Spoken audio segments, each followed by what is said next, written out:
ये जुन्नर में हमारी तीसरी आमद है। 2022, 2024 और 2026। अस्सलामुअलैकुम वरहमतुल्लाहि 2024 नहीं, वबरकातुहू। 24 तो पूरा उम्मीद होता करता है। हूँ आप सभी खैरियत से होंगे। आज हम आपको फिर और से हमारे लिए सलमान भी अजहरी साहब का बयान सुनवाने के लिए हाजिर 2024 हैं। की 3 चलो फरवरी थी आप जो और आपके हम इलाके में मिलकर आए थे सुनते हैं। और चौथी को उठा कर लेके चले भी गए थे।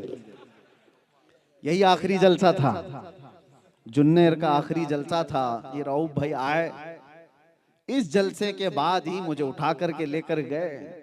तो मैं इनसे फिर से पूछा, वापस फिर से कराना चाहते हो? फिर उसी इलाके में। लेकिन एक बार बंदा जब रिहर्सल से गुजर जाता है तो हर खौफ निकल जाता है। जो डर और जो खौफ दुनिया को दिखाया जाता है और अल्लाह ताला अपने बंदों को उसके करीब से गुजार कर वो डर निकाल देता है। आपको पता है, कभी हम सोचते थे कि चलो,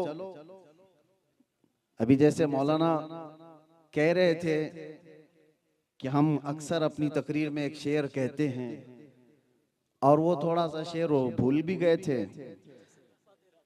तेरे इश्क की बदौलत मुझे जिंदगी मिली है। अक्सर मैं कहा करता हूँ, लेकिन जैसे उन्होंने ये कहा कि मैं एक शेर अक्सर करता हूँ, तो मुझे वो वाला शेर याद आ गया, कुछ देर की खामोशी है। खामोशी कहते हैं तो शोर हो जाता है, बात अलग है। उसके बाद फिर हम नहीं कहते, डर के मारे नहीं, इसलिए नहीं कहते कि अब हमारा 4 साल का बच्चा भी याद कर चुका है, आगे की सारी बातें सबको याद है। बहरहाल मेरे अजीजो, हालात जो भी हैं, मैं एक वाकया पढ़ रहा था। सैयदना मूसा कलीमुल्लाह अलैहिस्सलातु तस्लीम, अल्लाह के जलीलुल कद्र पैगंबर हैं। फिरौन के सामने मूसा अलैहिस्सलाम को जाना था तो अल्लाह ताला ने आपको एक मौजज़ा दिया था। मौजज़ा क्या है? आपकी जो लाठी थी, आपकी जो लकड़ी थी, उसको जमीन पर डालते तो सांप बन जाता, अजदा बन जाता, और फिर उसको हाथ में ले लेते तो वापस लकड़ी बन जाता। यह हज़रत मूसा अलैहिस्सलाम का मौजज़ा है, कुरान में इसका जिक्र है। लेकिन मूसा अलैहिस्सलाम उस जलीलुल कद्र पैगंबर को अल्लाह ताला ने डायरेक्ट मौजज़ा फिरौन के सामने डालने का हुक्म नहीं दिया। जाकर के भरे दरबार में तुम डाल दो लकड़ी और यह अजदा बन जाए, नहीं। फिरौन के पास जाने से पहले रब तबारक व तआला ने एक तजुर्बे से उनको गुजारने के लिए पहले हुक्म दिया कि तुम अपनी लकड़ी जमीन पर डालो। जब कोई था नहीं वहां पर, जैसे ही लकड़ी जमीन पर उन्होंने डाली वो अजदा बन गया। अल्लाह ने फरमाया, ला तखफ खुदहा वला तखफ, आप पकड़ लो ए मूसा, डरो मत। इसलिए कि पहली मर्तबा जब बंदा कोई नई चीज देखता है तो अचंभे में आ जाता है, शौक हो जाता है। ये हमारी और आपकी बात है। मूसा अलैहिस्सलाम जैसी ही पहली मर्तबा उस लकड़ी को डालते हैं जमीन पर, आपने देखा अचानक अजदा बन गया। तो रब का हुक्म हुआ, डरो मत, पकड़ो उसको। मूसा अलैहिस्सलाम ने पकड़ लिया तो फिर देखा लकड़ी बन गई। तो एक रिहर्सल था, नबी को जब किसी के सामने, जालिम के सामने जाने से पहले भी अल्लाह तबारक व तआला तरबियत दे रहा है, यानी उस रिहर्सल से गुजारा जा रहा है। पहले आप जमीन पर खुद डाल करके देखो, फिर पकड़ो। हमने किताबों में पढ़ा कि अल्लाह तबारक व तआला जब किसी से दीन का काम लेना चाहे तो उसको जालिमों के पास जाने से पहले कुछ तरबियतें भी अता करता। सहाबा इकराम की जिंदगी भी, ताबईन और औलिया कामिलीन की जिंदगी भी। तो उलमाए रब्बानीन इस बात को समझें कि जिंदगी में अगर कोई मुसीबत आ जाए, मस्जिद के इमाम, जैसे अभी मौलाना लोग यहाँ पर भी इमाम है, कोई ट्रस्टी निकाल दिया इनको। क्यों मौलाना, क्यों निकाल दिया? कहा जुम्मा में भयानक तकरीर कर दिया था, दूसरे दिन इन्होंने फायर कर दिया, कमेटी वालों ने निकाल दिया। मौलाना जाओ बोरिया बिस्तर लेकर। मौलाना छोटे बच्चों को लेकर के निकल पड़े। लेकिन इस वाक़े के बाद मौलाना को अब डरना नहीं चाहिए। उन्हें समझ जाना चाहिए मेरी किस बात से इन्होंने निकाला। अगर वो हक बात पर थे तो उस हक बात पर जमे रहे और डटे रहे। ये जो आई हुई मुसीबत है, तुम्हें अचानक निकाल दिया गया, अचानक तुम्हें बेघर होना पड़ा, अपने बच्चों को और अपनी बीवी को लेकर जाना पड़ा। इसके बाद अब इतनी मजबूती आ जानी चाहिए कि रब तबारक व तआला अब तुमसे दीन का बहुत बड़ा काम लेने वाला है। छोटी मुसीबत तुमने देखी है, छोटी मुसीबत देखी है, हो सकता है रब तबारक व तआला अब ट्रस्टियों के सामने नहीं, बहुत बड़कों के सामने बोलने का तुम्हें हुक्म अता फरमाएगा। और इसीलिए मेरे आका सल्लल्लाहु तआला अलैहि वसल्लम ने इरशाद फरमाया, अफदलुल जिहादी कलिमतु हक़्क़िन इंद सुल्तानिल जाइर, सबसे अफजल जिहाद। जिहाद का नाम सुनकर के लोग घबरा जाते हैं, डर जाते हैं। मेरे अजीजों, ये मुकद्दस लफ्ज है, एक पवित्र लफ्ज है। अगर दूसरों से डर डर करके तुम ये छुपाते रहोगे तो मेरे नबी की आधी सीरत तुम्हें छुपानी पड़ जाएगी। नबी पाक सल्लल्लाहु तआला अलैहि वसल्लम की जिंदगी पाक, क्या हुजूर ने जिहाद नहीं किया है? अगर लफ्ज जिहाद प्रोपेगेंडा की शक्ल इख्तियार कर चुका कुफार और मुशरिकीन की तरफ से, तो मैं उस पर भी अभी आता हूं। आपको छुपाने की जरूरत नहीं, उसकी अच्छाइयां और उसकी सच्चाइयां बता करके रहो। मेरे आका सल्लल्लाहु तआला अलैहि वसल्लम फरमाते, सबसे अफजल जिहाद हक बात कहना जालिम बादशाह के सामने, जालिम बादशाह के सामने हक बात कहना। अजीजा ने गिरामी वकार, यह उलमाए रब्बानियीन की सिफात में से है कि अगर वो ये मनसब छोड़ दें तो अल्लाह ताला बहुत नीच कौम को तुम्हारे ऊपर हाकिम बना देगा। जब ये मनसब कोई छोड़ दे हक बयान करना। इसीलिए मैंने कुरान पाक की आयत ये तिलावत की, फला तख्शौहुम वख्शौनी। रब ताला फरमाता है उनसे मत डरो, मुझसे डरो।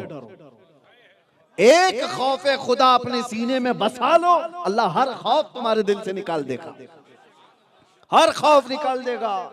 और रब ताला कुरान पाक में इरशाद फरमाता है, इन्नमा ज़ालिकुमुश शैतानु युखव्विफु औलियाअहु फला तखाफूहुम वखाफूनी इन कुंतुम मुमिनीन। अगर तुम ईमान वाले हो तो ये आयत सुनो। अल्लाह फरमाता है वो शैतान है जो अपने चेलों के जरिए से डर डालता है तुम्हारे दिलों में, खौफ डालता है दिलों के अंदर। कैसे डालता है? इसकी तफसीर में अल्लामा कुर्तुबी रहमतुल्लाह ताला अलैह फरमाते हैं, शैतान अपने चेलों को जमा करता है, जितने मुनाफिक हैं, जितने कुफ्फार हैं, इसके चेले हैं, और उनकी ताकत बढ़ा चढ़ा करके बोलने वाला एक जमात में आ जाता है। कोई तुम्हारे अंदर आएगा, मुनाफिक कौन है? दुश्मन तो आपको समझ में आ जाता है, ये देख करके। मुनाफिक नहीं समझ में आता, तुम्हारी जमात में बैठा होगा, हो सकता है दाढ़ी टोपी वाला होगा, लेकिन बिका हुआ होगा और उसका दिल कुफ्र में भरा हुआ होगा, इस्लाम की बुग़्ज़ और अदावत उसके दिल के अंदर होगी, लेकिन दिखता वो मुसलमान होगा। कुरान की तफसीर में फरमाया गया, ऐसा शख्स आएगा और तुम्हारे दिलों के अंदर डर डालेगा, खौफ डालेगा। अरे ऐसे मामलाते हैं, उनकी ताकत कितनी है पता है? उन्होंने कितनी ताकत जमा की है पता है? सहाबा इकराम रिदवानुल्लाह ताला अलैहिम अजमाइन के जमाने में ये बात आई थी। एक शख्स आया था जमात में जो मक्का के कुफार और मुशरिकीन की ताकत बता बता करके सहाबा को डरा रहा था। कहां तुम निकले हो बगैर चप्पल के, कहां तुम निकले हो फाका करते हुए? उनकी ताकत देखते हो, उनके पास हथियार भाले नेज़े कितने हैं। अल्लाह ने उसके रद में यह आयत उतारी, कुरान में बयान फरमाया, ये शैतान के चेले हैं जो डर सुनाते हैं, तुम उनसे न डरो। अल्लाह फरमाता मुझसे डरो अगर ईमान रखते हो।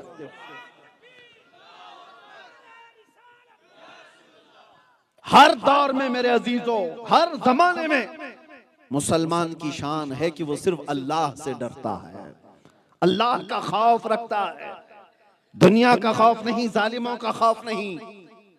और तभी तुम्हारी जिंदगी में तुम जी सकोगे, वरना चापलूस बन करके कितने लोग जी रहे हैं।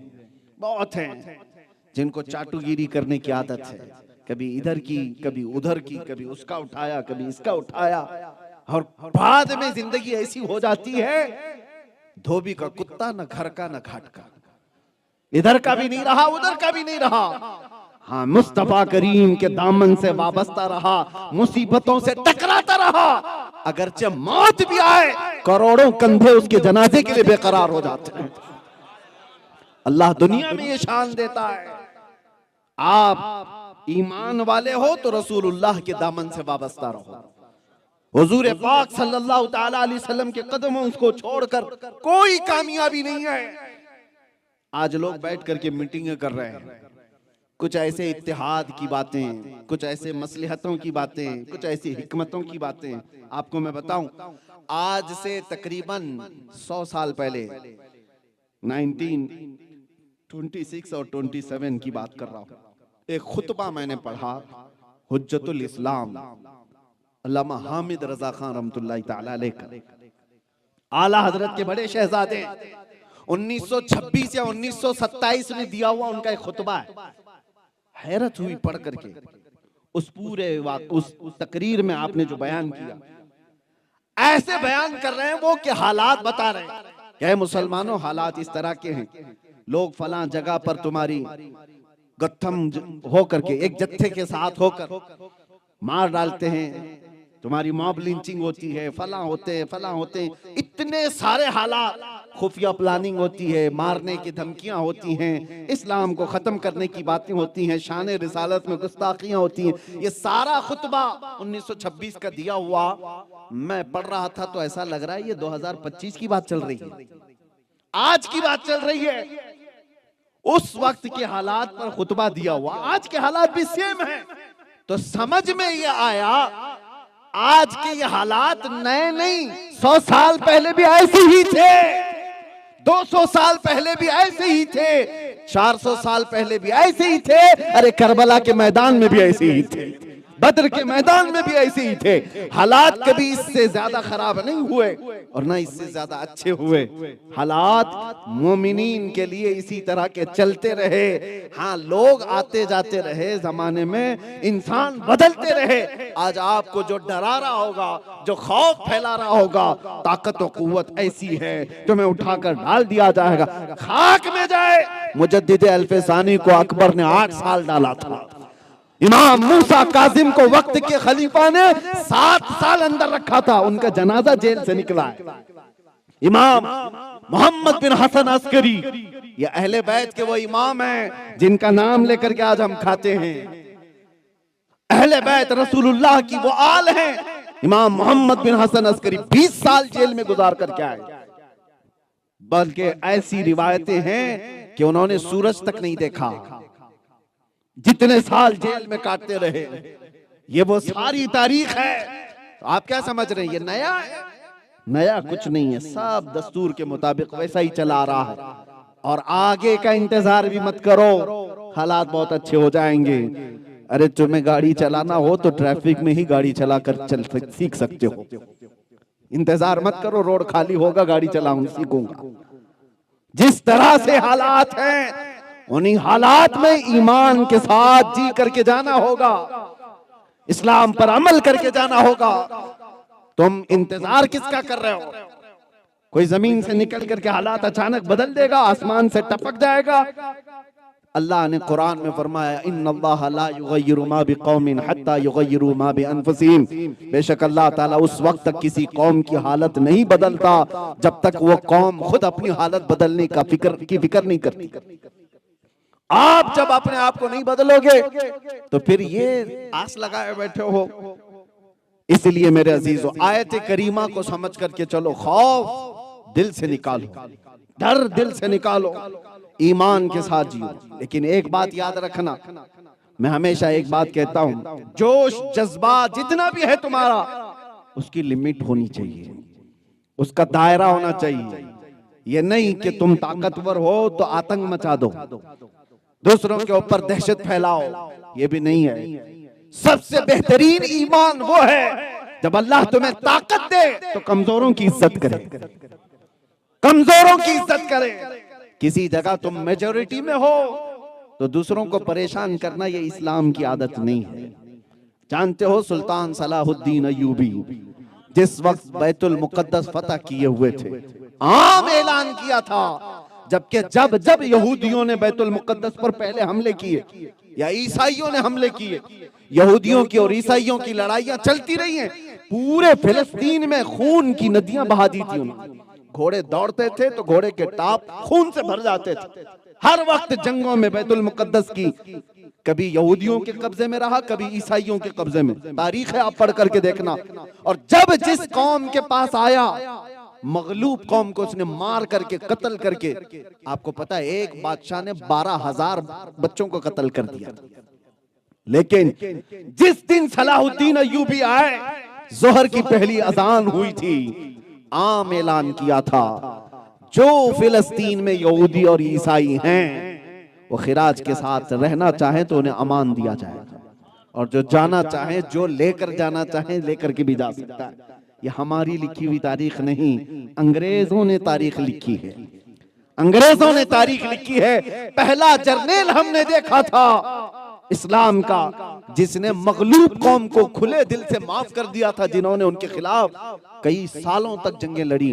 इस हिंदुस्तान की बात मैं आपको बताऊं, मोहम्मद बिन कासिम 19 साल का जवान आया था और परचम इस्लाम लहराया था। ताकत और गलबा जब उसको हासिल हुआ था तो मोहम्मद बिन कासिम ने यहाँ के मौजूद किसी एक भी शख्स को या किसी भी गरीब को सताया हो तो हमें तारीख ला करके बताएं। एक पंडित हैं इलाहाबाद के, उन्होंने तारीख लिखी है, कहा मोहम्मद बिन कासिम जैसा जर्नैल हिंदुस्तान में हमने आया हुआ देखा ही नहीं, जिसने अमन का पैगाम फैलाया था। ये वो लोग हैं जो खालिस अल्लाह के लिए जीते थे और लोगों से नहीं डरते थे, ताकत और कुव्वत से नहीं डरते थे।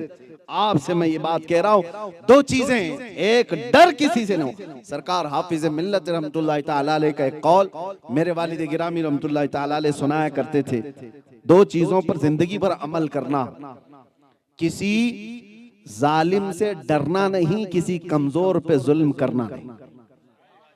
किसी बड़े से डरना नहीं, कभी मत डरो, लेकिन अपने छोटे से छोटे पर कभी जुल्म करना नहीं। ये बात याद रखो, अगर तुमने अपने से कमतर पर जुल्म किया तो तुमसे बड़ा जालिम अल्लाह तुम्हारे सर पर बिठाएगा। दोनों चीजों को बैलेंस करके चलो। हम डरते किसी से नहीं है, खौफ नहीं रखते, लेकिन साथ में ये भी कहो किसी कमजोर पर हम जुल्म नहीं करते। कभी हमारे मुआशरे में ऐसा ना हो जैसे कुत्ते आज झुंड में आकर किसी को पकड़कर मॉब लिंचिंग करते हैं और फिर उसको नारे लगाने के लिए कहते हैं हमारे खुदा के नारे लगाओ, हमारे देवी देवताओं को पुकारो। ये दीन इस्लाम का माहौल नहीं है। ला इकराह फिद्दीन, दीन में कोई जबरदस्ती नहीं। कहीं पर हमने तलवार उठाकर किसी को इस्लाम लाने पर मजबूर नहीं किया है। ये दोनों का बैलेंस रख करके हमें चलना है। पहली बात पर मैं चलता हूं, दो चीजें मैंने बताया, किसी जालिम से खौफ करना नहीं, किसी कमजोर पर जुल्म करना नहीं। दो चीजें, कुरान की आयत ये है, अल्लाह ताला फरमाता है फला तख्शौहुम वख्शौनी, उनसे डरो मत, मुझसे डरो। उनसे मत डरो, मुझसे डरो। मैं सोचता हूं कि हालात ऐसे आते हैं ना, खौफे खुदा के बाद सिर्फ तुम बात करोगे, अभी मैं सिर्फ अल्लाह से डरता हूं और रसूलुल्लाह से मोहब्बत करता हूं, ये कहने में आसान है। अभी जुमले सब लोग हाथ उठा उठा करके कहेंगे, नारे लगा लगा करके कहेंगे, लेकिन मेरे आका सल्लल्लाहु अलैहि वसल्लम ने फरमाया जिस दिन तुम ये बात कहोगे, जिस दिन तुम ये बात कहोगे उसके फौरन बाद मुसीबतें ऐसे आती हैं जैसे पहाड़ से पानी उतरता है। इतनी तेज मुसीबतें आएंगी तुम्हें आजमाने के लिए।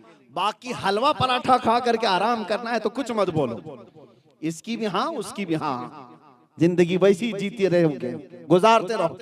हक बात कहना हो तो मुसीबतों का सामना करने के लिए तैयार रहो।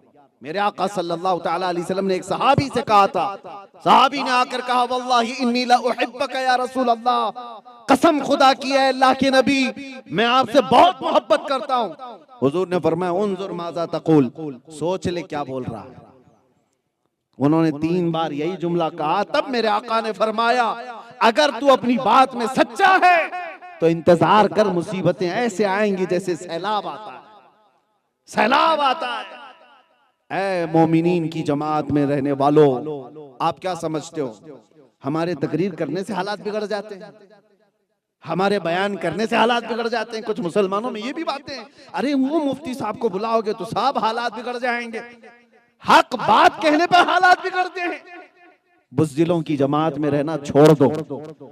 मैं जिस इलाके से वाबस्ता हूं, मैं कर्नाटक का रहने वाला हूं। कर्नाटक का पहले नाम मैसूर था और मैसूर के एक शेर का नाम सुना होगा, टीपू सुल्तान।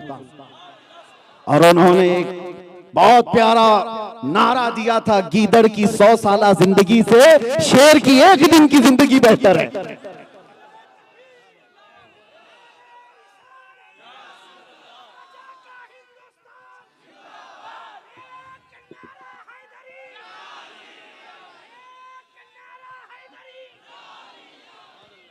सरकार मुफ्ती आजम हिंद रहमतुल्लाह तआला अलैह जिस वक्त बरेली शरीफ में मौजूद, उस वक्त इंदिरा का कहर चल रहा था, डिक्टेटरशिप, इमरजेंसी नाफिज हो गई थी। हो सकता है हमारी इन बातों को सुनकर के कांग्रेसी लोग नाराज हो जाए, फर्क नहीं पड़ता, वैसी भी डूब रही है। आपको एक बात बताऊं, इमरजेंसी के दौर में कानून लाया गया था पॉपुलेशन कंट्रोल करने के लिए। कैसे कंट्रोल करेंगे कि नसबंदी को कंपलसरी कर दिया जाए। एक बच्चा हो जाए, 2 बच्चा हो जाए तो नसबंदी करा ले। औरतें तो करती हैं, मर्दों की भी कर दे। ये कानून बन के आ रहा था और इस कानून के लिए आड़ जो थे उनके लिए तो यही था कि मुसलमान इसको नहीं मानेंगे, मुसलमान इसको मानेंगे नहीं, इसलिए कि हमारी शरीयत में इस चीज को हराम करार दिया गया। अल्लाह तबारक व तआला तुम्हें अगर औलाद दे रहा है तो कुरान में 3 जगह रब तआला ने फरमाया, तुम उनके रिज्क की फिक्र मत करो, नहनु नरज़ुकुकुम व इय्याहुम, हम तुम्हें भी रिज्क दे रहे हैं और उनको भी देने वाले हैं। बच्चे का रिज्क अल्लाह ताला दे रहा है। तो नसबंदी का, हाँ, बचने के, कम बच्चे करने के तरीके मौजूद हैं, इस्लाम ने बताए, हदीस में मौजूद है। आप अपने आप को रोक सकते हो, लेकिन ये नहीं कि बंद कराना, उसके तरीके अलग है। बच्चे कम रखने की ऐसा नहीं है कि आपको ये आज जो फैलाया जा रहा है, इनके 14-14 बच्चे होते हैं, 4-4 बीवियां होती हैं। अरे वैसा हो गया होता तो फिर तुम कहां बैठे होते? ऐसा कहां है? लेकिन बात यह है कि प्रोपेगेंडा फैलाया गया। मैं आपसे कह रहा हूं, सरकार मुफ्ती आजम हिंद के जमाने में जब ये बात आई तो इंदिरा का कहर भी था, इमरजेंसी भी थी, ऐसे कि जो हुक्म दिया जाए, बूढ़े हजरात या बड़ी उम्र वाले जानते हैं उस दौर को, डर डर करके सारे जी रहे थे। मुसलमानों की बात थी तो उन्होंने सोचा कि मुसलमानों को समझाने के लिए मौलाना लोग ही सही हैं, और मौलाना लोग बोलेंगे तो सही हो जाएंगे। तो सबसे पहले वो लोग जिस दरबार में गए थे वहां से फतवा लेकर के आए, देवबंद से, तो वहां से तो मिल ही जाएगा, इसलिए कि जो तारीख बता रही है।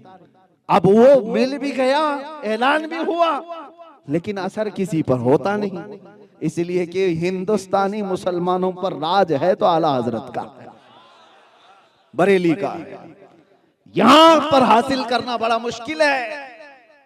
तो फिर यहां कारिंदे भेजे गए, सरकार मुफ्ती आजम हिंद जिस वक्त जलवाबार हो, मेरे अजीज हो, अल्लाह अकबर, सरकार मुफ्ती आजम हिंद की महफिलें ऐसी हैं कि बगैर टोपी कोई मजलिस में बैठता तो आप उसकी तरफ नहीं देखते थे कि शनाख्त अपनी खो जा रहे हो तुम। जो किसी की परवाह ना करते वो हुकूमत की कहां करते। जब ये बात आई तो मुफ्ती आजम हिंद ने अपनी तरफ से फतवा लिखा कि दूसरी जगह से ये ऐलान हो रहा होगा, कहीं और से तुमने फतवे लिए होंगे, शरीयत मुस्तफा सल्लल्लाहु तआला अलैहि वसल्लम का हुक्म ये है, नसबंदी हराम है तो हराम, और ये ऐलान हो गया। इसका मतलब ये नहीं है कि ये बोलने के बाद पूरा डंका बज गया और सब खत्म हो गया। तारीख पढ़ो, जिस प्रेस से ये फतवा छपा था, हुकूमत वक्त के कारिंदों ने वो पूरा प्रेस जला दिया था।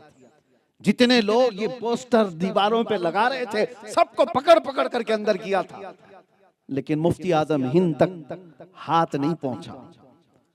लेकिन जितने लोगों ने शरीयत हक्का की इस बात को फैलाने की कोशिश की, सबको पकड़ करके मारा गया, दबाया गया, प्रेस को, अखबार को कहीं ये छापने की इजाजत नहीं थी। उस इमरजेंसी के दौर में सरकार मुफ्ती आजम हिंद से लोगों ने कहा बड़ी मुसीबतें हुजूर, बड़ी मुसीबतें हैं, क्या क्या होगा। तो आपने सिर्फ इतना कहा था, फतवा नहीं बदलेगा, तख्त बदल जाएगा। और लोगों ने देखा तारीख में फिर जो डिक्टेटर यहां बने हुए थे, अचानक अल्लाह तबारक व तआला का कहर ऐसा आया कि तख्त ही उलट गया। आज तक शरीयत मुस्तफा सल्लल्लाहु तआला अलैहि वसल्लम का वो हुक्म है। लोग अगरचे कुछ भी फैला रहे हो, लेकिन हक के लिए जब कभी आवाज उठती है तो मुसीबतें आती हैं, घर पर आती हैं, बीवी बच्चे खतरे में आते हैं, घर बार खतरे में आता है। लोग ये समझ करके चले, अगर हुजूर से मोहब्बत है तो मेरे अजीजों खाली हमारे ही बीवी बच्चे नहीं हैं। लोग हमसे ये कहते हैं कि छोटे बच्चे हैं, उनका भी ख्याल करो, घर कौन देखेगा, आपके चले जाने के बाद क्या होगा। मेरे अजीजों, हम नहीं शादी किए हुए, हमारे ही बच्चे नहीं है, वो सहाबा के भी थे जो बद्र में रसूलुल्लाह के साथ जा रहे थे, जो ओहद में रसूलुल्लाह के साथ जा रहे थे। क्या उनकी औलाद नहीं थी, उनकी जायदादें नहीं थी, उनके रिश्तेदार नहीं थे? सब थे। एक जंग ऐसी है जिसमें 1 महीना तक सहाबा पेट पर पत्थर बांध करके लड़ते रहे। जंग खंदक का मौका मैं बता रहा हूं। वापस वो जंग खत्म हुई, 5 किलोमीटर दूर है सिर्फ मदीने से, 5 किलोमीटर है। सहाबा वापस आ रहे थे रसूलुल्लाह के साथ, थके हारे, जख्मों में चूर। बीच रास्ते में जिब्राइल अमीन आए और अर्ज किया, या रसूल अल्लाह सल्लल्लाहु तआला अलैहि वसल्लम, अल्लाह का हुक्म है यहीं से आप बनु नुज़ैर की जंग पर जाएं। बनु नुज़ैर एक कबीला था जिसने बगावत की, धोखा दिया था मदीने वालों को, और हुजूर पाक सल्लल्लाहु तआला अलैहि वसल्लम के मुकाबिल में कुफ्फार और मुशरिकीन की मदद करके मदीने को तबाह करने के मंसूबे बनाए थे। उनके खिलाफ जंग के लिए हुजूर को हुक्म हुआ, लेकिन ये 1 महीने से थके हुए, जख्मों से चूर, कहां से उनके खून बह रहा था। बीच रास्ते में खड़े हैं सहाबा और जिब्राइल अमीन आए। रसूलुल्लाह सल्लल्लाहु अलैहि वसल्लम ने जिब्राइल से ये कहा, मैं अपने सहाबा से पूछ तो लूं कि ये बड़े थके हुए, महीना भर से खंदक भी खोदा है, जंग भी लड़ी है, ये अभी मदीने गए नहीं हैं, बीवी बच्चे घरों में हैं, रिश्तेदार घरों में हैं। जिब्राइल ने कहा, आप पूछ लें अपने सहाबा से। रसूल करीम सल्लल्लाहु तआला अलैहि वसल्लम ने सारे सहाबा को मुखातब करके कहा, ऐ मेरे सहाबा, जिब्राइल का हुक्म, जिब्राइल की तरफ से पैगाम आया, अल्लाह का हुक्म है कि यहीं से हम बनु नुज़ैर के मुकाबिल में जाएं। किसी एक सहाबी ने नहीं कहा हम घर जाकर मुलाकात करके आए, राशन पानी दे करके आए और मरहम पट्टी करके आए। जैसे ही हुजूर ने पूछा, क्या ख्याल है तुम्हारा है मेरे सहाबा, सारे सहाबा एक जुबान होकर कहते हैं, आका देर किस बात की, चले यहीं से चलते हैं। ये सहाबा का ईमान था। लोग आज छुपने के लिए मसलहत के दरवाजे ढूंढते हैं। बहुत सारी बातें हैं मेरे अजीजों। सरकार सैयदना इमाम हुसैन का तज़किरा हर साल करने वाले लोग बुज़दिल कैसे हो सकते हैं? इमाम हुसैन को क्या ताना दोगे कि उन्होंने अपने बच्चों को ला करके मैदान में शहीद करवा दिया? वो दीन का मसला था, मेरे आका की शरीयत की बका थी, और हर जमाने में जरूरत पेश आती रहेगी। ज्यादा से ज्यादा क्या होगा, इस रूए जमीन पर मौत आ सकती है, उसके आगे कुछ नहीं है। और आशिक रसूल मौत से कभी डरता नहीं है, इसलिए कि मौत उसके लिए हादसा है जिसको जलना है, जलना है, जलना है, जलना है।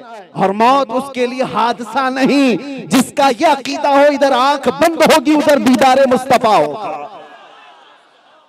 उसके लिए हादसा नहीं है, ये तोहफा है, ये तोहफा है। इसीलिए तो आशिकों की जमात ने कहा था, मर करके जब कब्र में जाएंगे और मुनकर नकीर उठाकर पूछ रहे होंगे, बता तेरा रब कौन है, तेरा दीन क्या है, हुजूर को दिखाकर पूछेंगे इनके बारे में क्या कहता था। आशिक सादिक ये कहता है, ये सवालात तो सब छोड़ो, अब तो पाए नाज से आए फरिश्तों क्यों उठूं, अरे मर के पहुंचा हूं यहां इस दिलरुबा के वास्ते, मर के पहुंचा हूं यहां इस दिलरुबा के वास्ते।